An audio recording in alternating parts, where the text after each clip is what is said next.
আমি তো বলি আমার জাতি যদি কিচ্ছু না করত,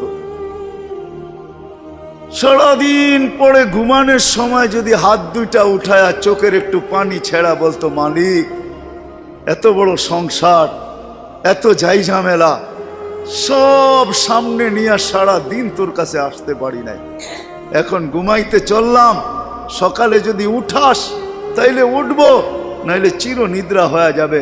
কেননা ঘুম তো মৃত্যুই,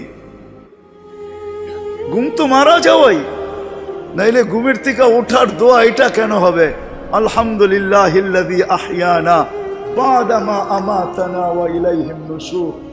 ঘুম যদি মৃত্যু মরা না হইতো, মৃত্যু বরণ করা না হইতো, তাহলে এই দোয়া ঘুমের থেকে উঠার হতো তো হইতো কেন? অন্য দোয়া হইতো, আরো তো কত দোয়া হইতে পারতো। বোঝা গেল আমি মৃত্যুর থেকে ফিরে আসছি, মরে গেছিলাম ঘুমের ভিতরে। আমার জাতি যদি শোয়ার আগে হাত দুইটা উঠায় তওবা করে শুইত,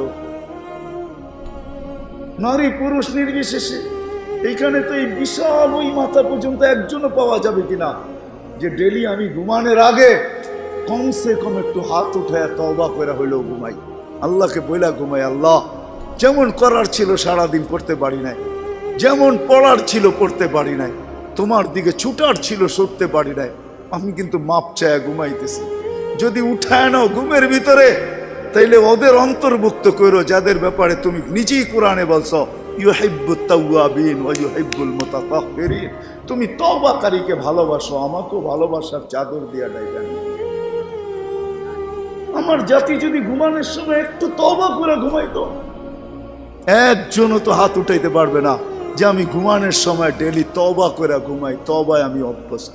যুবক আসো, ভাবো, সবার পায়ে হাত রাখা বলতেছি, যে যে স্থানে আছি, যার যতটুকু পজিশন দুনিয়াতে, রিক্সা চালাও, তুমিও ভাবো যে এই ছোট জীবনটা কেন দিলেন?